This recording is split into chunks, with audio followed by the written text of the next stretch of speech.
Bueno, ¿qué tal el frío, hermanos? Mucho frío, ¿verdad? Gloria a Dios. Bueno, vamos a abrir en Colosenses, hermanos. Capítulo 1.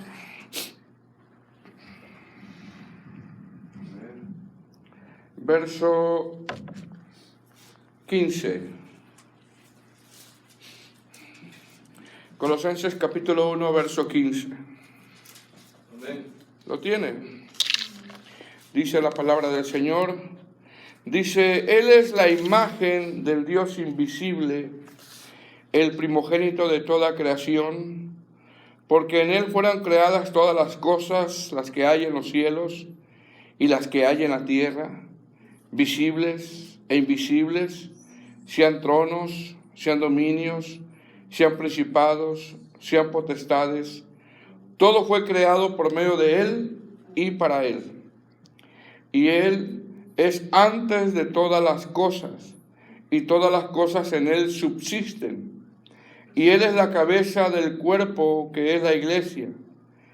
Él que es el principio, el primogénito de entre los muertos, para que en todo tenga la preeminencia, por cuanto agradó al Padre que en Él habitase toda plenitud, y por medio de Él reconciliar consigo todas las cosas, así las que están en la tierra como las que están en los cielos, haciendo la paz mediante la sangre de su cruz. Bueno, puede tomar su asiento, hermano. Este es el tema 2. El tema 2 de esta posición que estamos dando en Carta de los Colosenses.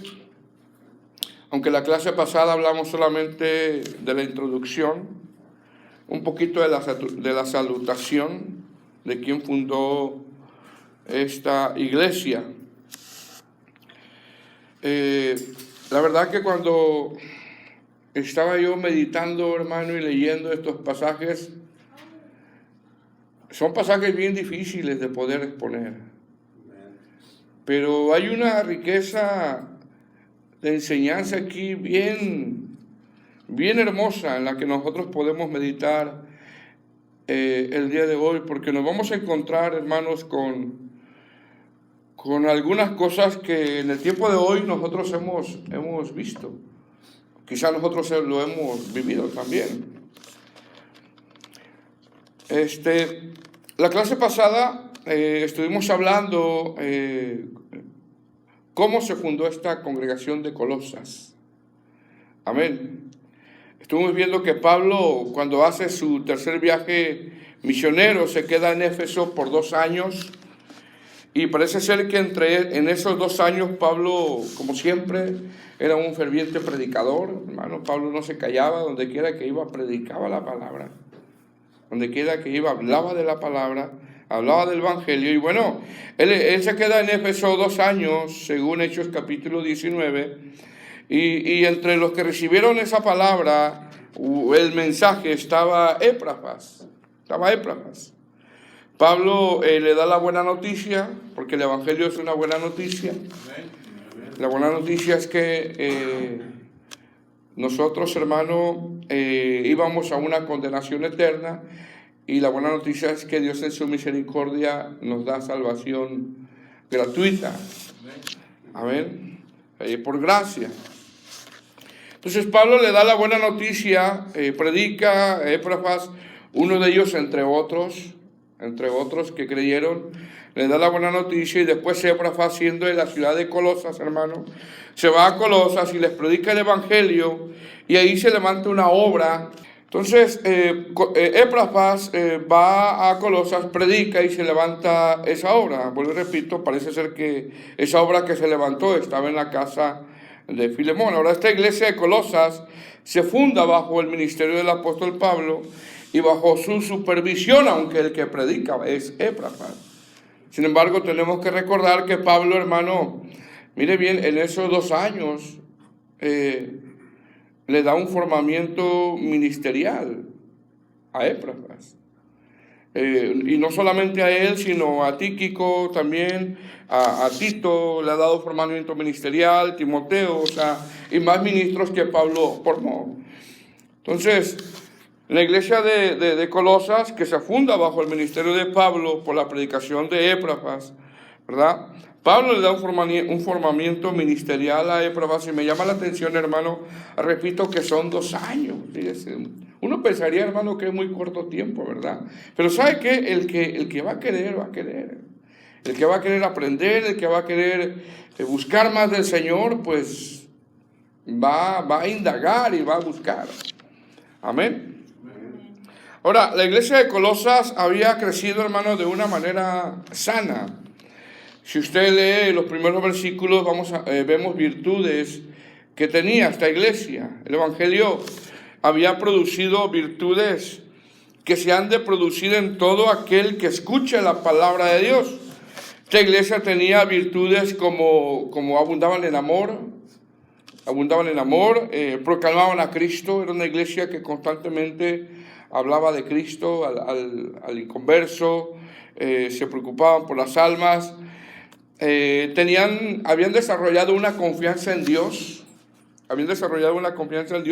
y todo esto por causa, como lo dice el apóstol Pablo, a causa de la esperanza que está guardada en los cielos. Entonces, la iglesia, hermano, tenía estas virtudes que toda iglesia tiene que tener. Y usted se va a encontrar hermanos, mire bien, se va a encontrar hermanos que les gusta compartir a Cristo. Se va a encontrar hermanos que tienen fe, que tienen confianza en Dios. Pero de la misma manera se va a encontrar con este tipo de hermanos que aunque tienen confianza en Dios, que les gusta predicar a Cristo, puede ser que esos mismos hermanos tengan una mala doctrina. Y de eso se trata esto. De lo que va a poner el apóstol Pablo. Porque esto que le va a hablar, hermano, desde el versículo 15 en adelante, yo traté de poder exponer el día de hoy del 15 al 29, pero no pude, me quedé hasta el versículo 19, son 6 textos nada más.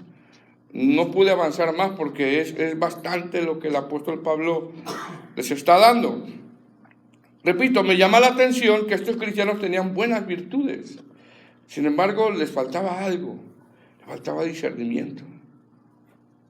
Y usted puede encontrar hermanos allá afuera que quizás están en otras congregaciones que tienen mala doctrina, pero pueden tener amor, pueden ser amorosos. Pero algo les falta. Porque a veces a todos le dicen amén. ¿Ok? Entonces, Pablo, hermano, en base a esto, está pidiendo, mire, pues por eso que Pablo pide en oración.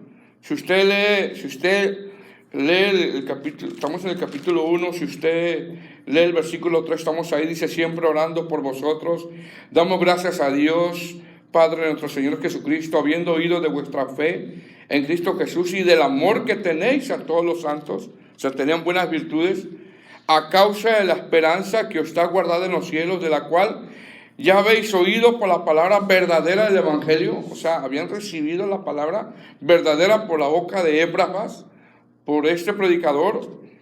Dice que ha llegado hasta vosotros, así como a todo el mundo, y lleva fruto, y crece también en vosotros desde el día en que oísteis y conocisteis la gracia de Dios. En verdad está hablando Pablo que el Evangelio produce estas cosas, produce confianza en Dios, produce amor, produce esperanza. Dice, como lo habéis aprendido de Éprafas, nuestro consiervo amado, que es un fiel ministro de Cristo para vosotros, quien también os ha declarado vuestro amor en el Espíritu, por lo cual también nosotros desde el día en que lo oímos no cesamos, y mire lo que dice Pablo, no cesamos de orar por vosotros y de pedir, mire lo que está pidiendo Pablo por ellos, de pedir que seáis llenos del conocimiento de su voluntad, en toda sabiduría e inteligencia espiritual, para que andéis como es digno del Señor, agradándole en todo, llevando fruto en toda buena obra y creciendo en el conocimiento de Dios. Mire por lo que Pablo, hermano, está orando constantemente. Es decir, Pablo está orando, hermano, o está pidiendo a Dios en oración que los colosenses sean llenos del conocimiento de la voluntad de Dios. Pablo ora para que los colosenses tengan sabiduría. Pablo ora para que Dios le dé a los colosenses inteligencia espiritual, para que agraden a Dios y anden como es digno del Señor. Pero la pregunta es, ¿por qué Pablo está orando de esta manera si al parecer los colosenses tenían virtudes sanas como amor, confianza en Dios, proclamaban a Cristo y tenían esperanza? ¿Por qué Pablo está orando por eso? Si en ellos había esto. Es lo que Epafras le comunicó a Pablo. Mire, los hermanos de Colosenses tienen amor. Pero ¿por qué Pablo está orando para que ellos tengan conocimiento, para que sean llenos para que tengan inteligencia, dice, ¿verdad? Dice de orar por vosotros y de pedir que sean llenos del conocimiento de su voluntad en toda sabiduría e inteligencia espiritual. Ya en el verso 12 dice, porque empieza a hablar ya de que fuimos redimidos, dice, con gozo dando gracias al Padre que nos hizo aptos para participar de la herencia de los santos en luz, el cual nos ha librado de la potestad de las tinieblas y ha trasladado al reino de su amado Hijo, en quien tenemos redención por su sangre, el perdón de los pecados. Entonces mire más o menos el cuadro, hermano. Bueno, lo que Dios me mostraba aquí. Mire más o menos el cuadro. Pablo está orando a Dios para que los colosenses tengan sabiduría, sean llenos del conocimiento de su voluntad, anden como es digno del Señor. Sin embargo, esta iglesia tenía buenas virtudes. Entonces, ¿por qué Pablo está orando por ellos? Pablo, hermano, les está diciendo esto porque a pesar, y esto es bien esencial, nosotros comprenderlo para poder nosotros entender después toda la carta.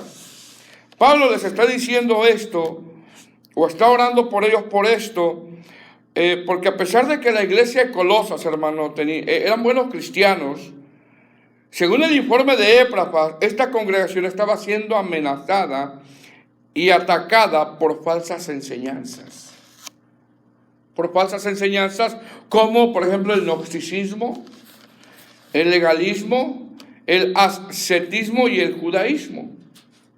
Estaban siendo atacadas esta iglesia por estas malas enseñanzas. Es decir, estas creencias como el gnosticismo, el ascetismo, el legalismo y el judaísmo, mire, las habían mezclado con el evangelio. Y hacían ver que con estas mezcolanzas, por medio del judaísmo mezclado con el cristianismo, o por medio del gnosticismo mezclado con el cristianismo, hacían ver que podían ser salvos. Mire bien, habían penetrado falsos maestros con el gnosticismo, el ascetismo, el legalismo y el judaísmo, y habían mezclado el evangelio y les estaban haciendo ver que por medio de eso ellos podían llegar a una espiritualidad sin tener necesidad de Jesús. Ellos podían alcanzar una salvación con ese tipo de evangelio ya mezclado. Mire bien. Ahora, Epafras, hermano, cuando se da cuenta de que estos hermanos de Colosas están siendo influenciados por estas falsas creencias, él, hermano, se da cuenta que no es el mensaje que predicó Pablo. Repito, porque los gnósticos, el judaísmo ya lo habían mezclado con el evangelio y hacían ver que por medio de esas mezcolanzas podían ser salvos o no necesitaban a Jesús en el caso del gnosticismo. No necesitaban a Jesús para poder ellos alcanzar la salvación o para poder ellos llegar a una espiritualidad más o ser más espirituales. Entonces, Epafras cuando los escucha se da cuenta que no es el mensaje, hermano, que Pablo predicó. Es como si Epafras dijera, estos que están predicando los gnósticos, es un ejemplo, es como si Epafras dijera, estos que están predicando los gnósticos o los judaizantes, pues parece ser como que sí, porque hablan de Cristo. Pero parece ser, pero no es el evangelio que nos predicó Pablo. ¿Me explico? Estos nombran a Cristo, pero no es el mensaje que nos predicó Pablo. Parece ser que sí, pero no es. Más o menos así. Es lo que más o menos Pablo está refutando para que los colosenses no se desviaran del verdadero mensaje. Es como, por ejemplo, los de ahora, hermano. Los de ahora, usted se va a encontrar, por ejemplo, un grupo que se llama Raíces Hebreas. Y te hablan mucho de Cristo. O los falsos judíos mesiánicos, no sé si te los has hallado. Abundan en las redes sociales. Y ellos te hablan del Mesías y te hablan de Cristo. Y bueno, dice uno, bueno, parece como que sí, pero no es el verdadero evangelio. ¿Sí me estoy explicando, hermano? No es. ¿Por qué? Por ejemplo, porque los judíos mesiánicos enseñan un evangelio que es por obras. Un evangelio que es por obras. Ahora, mire lo que le voy a decir. El cristianismo es el único que predica que la salvación es por gracia. Es el único. Los demás, llámese católicos, judíos mesiánicos, mormones, testigos de Jehová, todo por habido y por haber, te enseñan un evangelio por obras. Un evangelio por obras. Enseñan que para tener salvación, o para poder completar tu salvación, para ellos es así: gracia, obras igual a salvación. Para ellos son así. O fe, obras y salvación. Pero están incluidas las obras. Y el evangelio no enseña eso. El evangelio es gracia igual a salvación. Todo es por gracia. Amén. Entonces, ¿qué va a hacer Pablo, hermano, desde el versículo 15 hasta el versículo 29? Va a exponer que el evangelio, mire bien, va a exponer que el evangelio que predican, en este caso los judaizantes, no es el evangelio de Cristo. Va a exponer que el evangelio que estaban predicando los gnósticos, aunque nombren a Cristo, no es el evangelio de Cristo. ¿Ok? Repito, ¿qué va a poner Pablo en estos textos? Va a poner que el evangelio que estaban predicando los judaizantes, esa mezcolanza que ya traían, aunque ellos nombren a Cristo constantemente, va a poner Pablo, le va a decir, ese no es el evangelio de Cristo.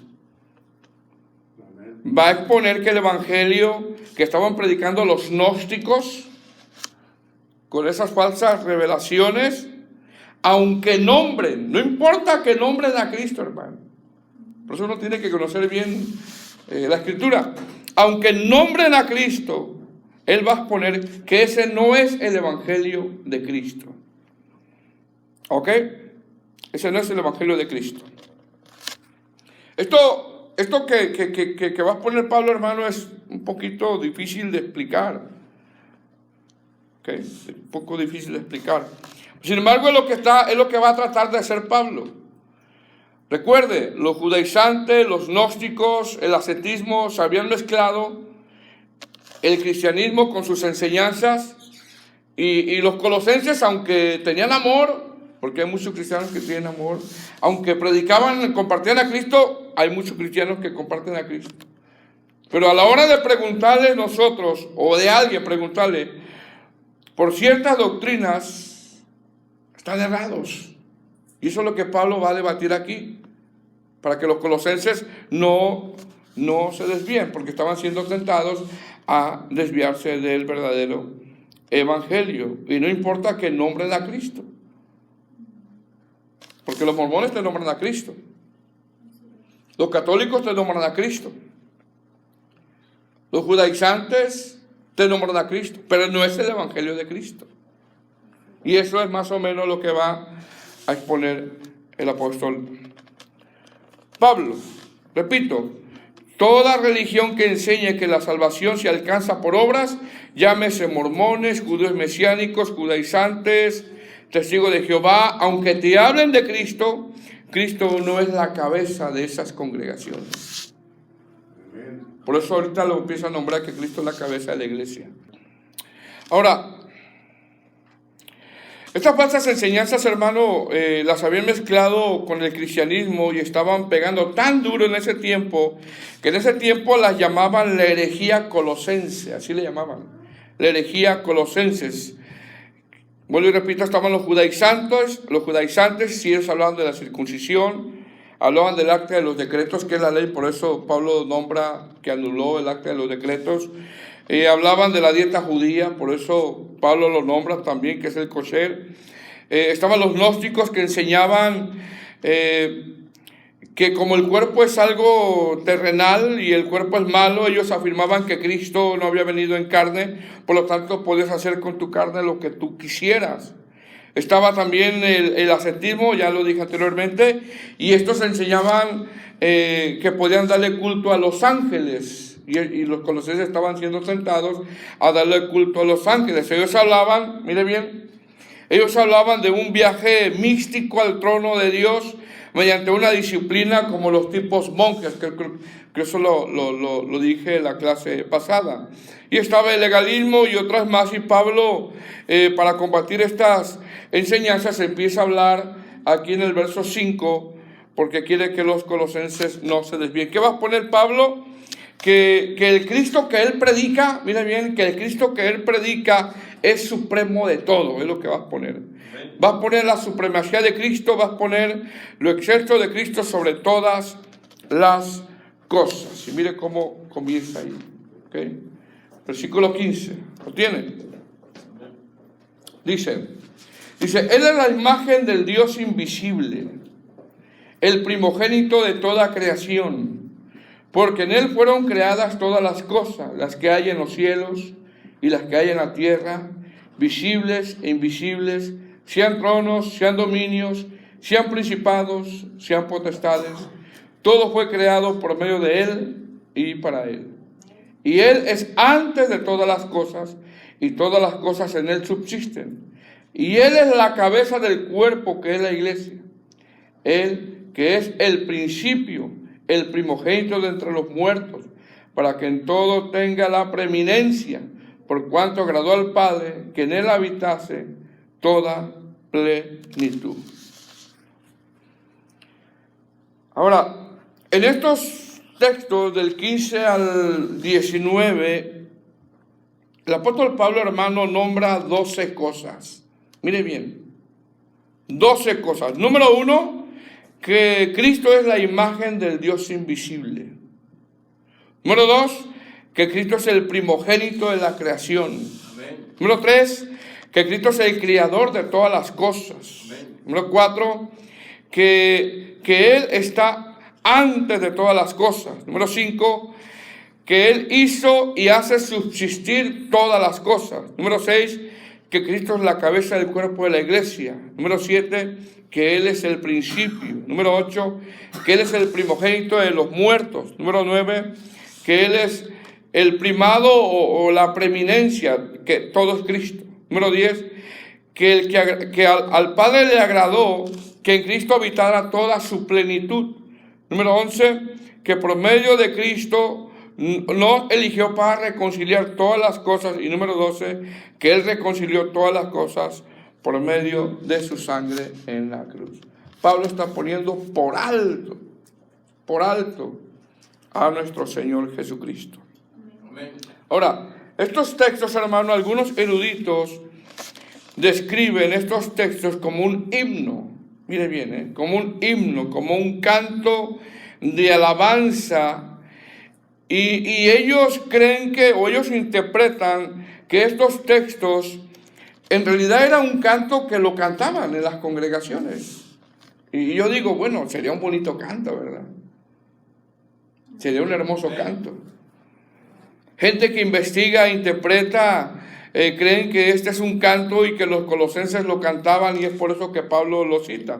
Y mira lo primero que les dice. ¿Ok? Versículo 15, estamos ahí. Dice, está hablando de Cristo, dice, Él es la imagen del Dios invisible. Mira lo que Pablo le dice. Cristo es la imagen del Dios invisible. Ahora, Pablo al nombrar que Cristo es la imagen del Dios invisible, está citando Éxodo 33:20. Mire bien. Está citando Éxodo 33:20. En Éxodo 33:20 Dios promete a Moisés su presencia. Y yo creo que con eso nos tiene que bastar, ¿verdad? A nosotros, su presencia. Pues sin embargo, en Éxodo 33:18, si usted va y lo lee, Moisés le pide algo a Dios que Dios no se lo puede conceder. No se lo puede conceder y no se lo concedió. Mire, vaya a Éxodo 33:18. ¿Lo tiene? ¿Vale? Que lo quería mirar, exacto. ¿Qué dice Éxodo 33:18? Él entonces dijo, te ruego que me muestres, ¿qué? Lo quería ver. ¿Ok? Verso 19. Y le respondió, yo haré pasar todo mi bien delante de tu rostro y proclamaré el nombre de Jehová delante de ti y tendré misericordia del que tendré misericordia y seré clemente para con el que seré clemente. Verso 20. Dijo más, no podrás ver mi rostro porque no me verá hombre y vivirá. Miren bien. Ahora, ver a Dios, hermano, ver a Dios, como dice un predicador de eso de sana doctrina de antaño, ver a Dios era como tocar una línea de alto voltaje e instantáneamente, ¿cómo quedaríamos? Yo digo que más que muertos, eliminados, deshechos, irreconocibles. ¿Por qué? Mire bien, porque esta carne, dice bien, nuestra carne, nosotros no estamos diseñados para sobrevivir ese impacto. No estamos diseñados para sobrevivir ese impacto. Él es muy santo. Muy santo. La santidad de Dios, creo que lo expliqué eso apenas, la santidad de Dios es tan grande que inevitablemente quien se acerca a Él de una forma, tenemos un cuerpo de pecado, la misma santidad que radia de Él aniquila el pecado. Por lo tanto, si alguien se acerca, la persona muere. La persona muere. Entonces, ¿qué le estaba pidiendo a Moisés a Dios? Lo quería ver, pero ver a Dios, hermano, es imposible ver a Dios. Porque es como tocar una línea de alto voltaje donde instantáneamente, no es porque Dios nos quiera matar, no, sino porque no se puede, no estamos diseñados nosotros. Es como si yo le dijera, bueno, hermano, mire, ¿sabe qué? Me voy a subir al techo y voy a volar. No estoy diseñado para eso. Los pájaros pueden volar. Lo más probable es que me voy a romper 5 o 6 costillas. ¿Ok? Entonces, esta carne, hermano, no está diseñado para sobrevivir ese impacto. Ahora, como Dios es invisible y como no estamos diseñados para recibir ese impacto, es imposible, hermano, ver a Dios. ¿Qué está diciendo Pablo? Cristo es la imagen del Dios invisible. Pablo hace referencia a que Cristo es esa imagen. La palabra imagen es una palabra griega que es eikon, que quiere decir la misma esencia o semejanza del Padre. Cuando Felipe le preguntó a Cristo, muéstranos al Padre, en Juan 14:8, el Señor le dijo, el que me ha visto al Padre. Entendiendo que Cristo es la misma esencia dentro de lo que nosotros conocemos la Trinidad. Amén. Porque es imposible ver al Padre. Amén. Entonces, ¿qué está diciendo Pablo? ¿Qué está diciendo Pablo cuando dice que Cristo es la imagen del Dios invisible? Miren bien, lo que está diciendo Lo que está diciendo es que en Cristo es donde únicamente se puede contemplar al invisible. En Cristo nada más. Amén. Nada más. Y eso lo podemos nosotros ratificar con Juan 1:18, Juan 6:46, Juan 14:9, 1 Timoteo capítulo 6, versículo 16, Hebreos 11:27 y más textos.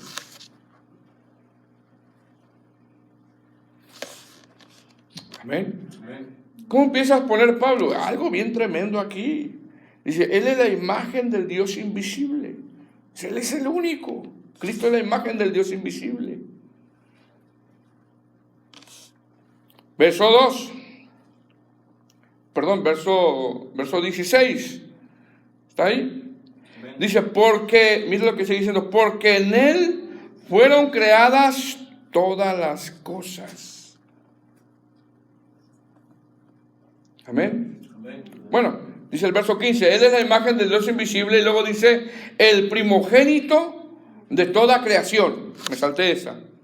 El primogénito de toda creación. Amén. Ahora, aquí no está hablando, hermano, de una primera creación. Eso es bien importante entender. No está hablando de una primera creación como aseguran la secta de los testigos de Jehová, la secta de los de la luz del mundo. Se lo digo porque son sectas, nada de que son hermanos. Y nada de que no, también nosotros hablamos de Cristo y nos lleva a Dios. No, tampoco. Los testigos de Jehová, como los de la luz del mundo, creen que Jesús fue el primer ser creado de la lista de todas las cosas. Cristo no fue creado. ¿Qué está diciendo Pablo cuando dice aquí el primogénito de toda creación?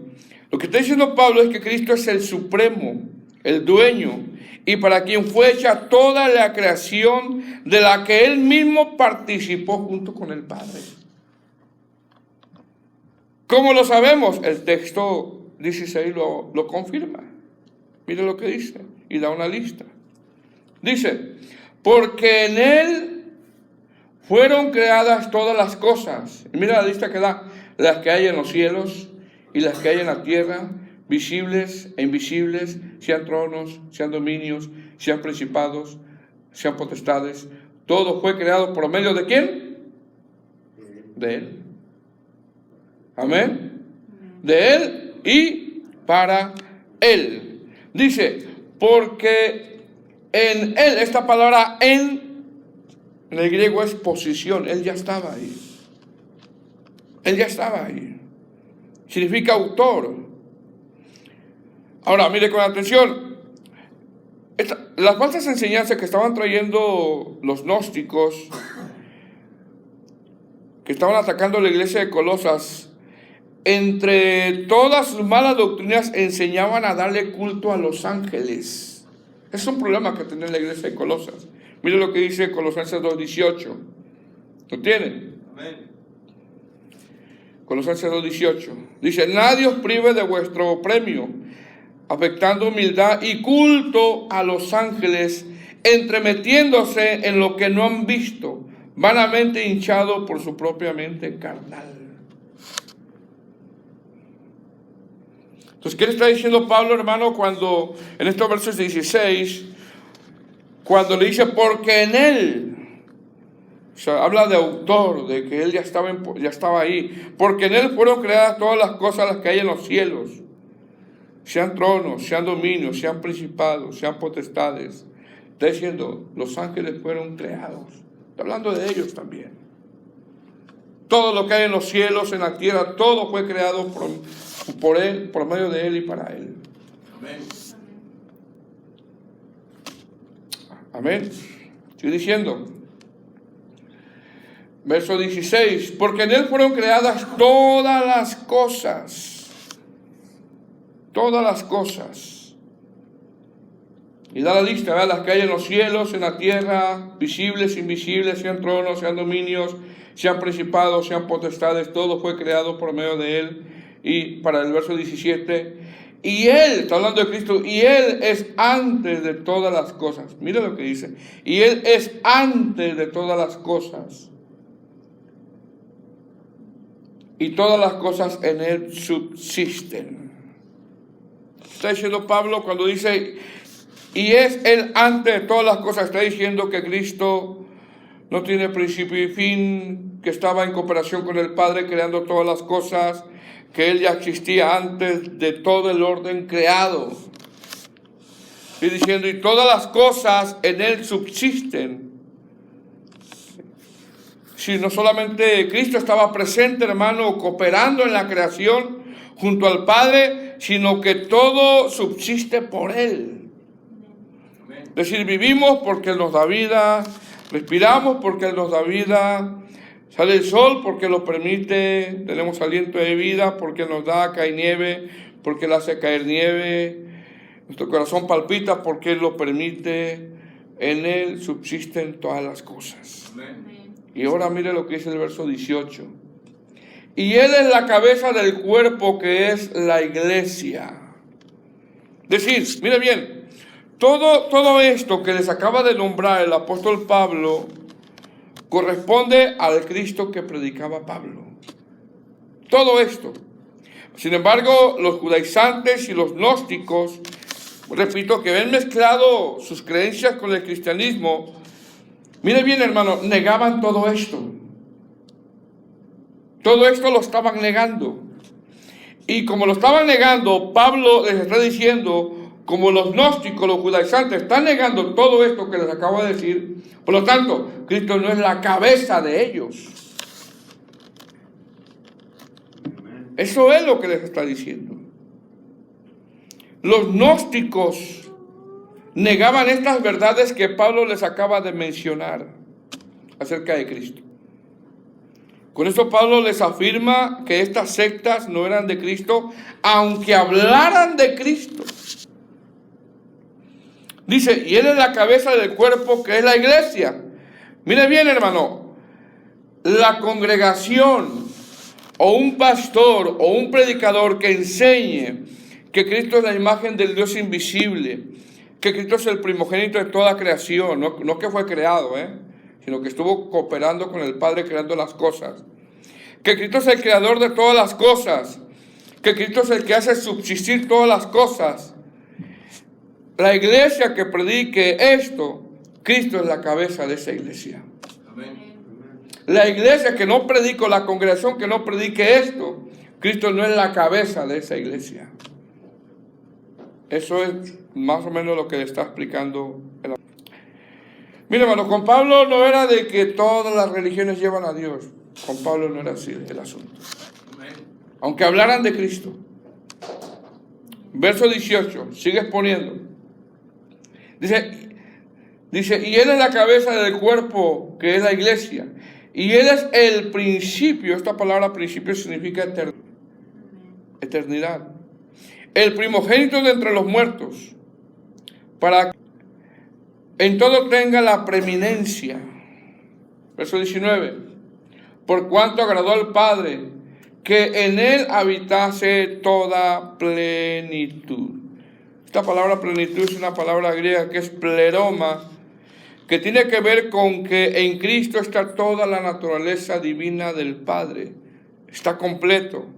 Por lo tanto, Pablo le dice a los colosenses que Cristo es eterno, que no tiene principio ni fin, que Él es omnisciente, omnipotente y omnipresente. Pablo dice que la plena y completa deidad de Dios habita en Cristo. Amén. Amén. ¿Por qué Pablo les expone todo esto?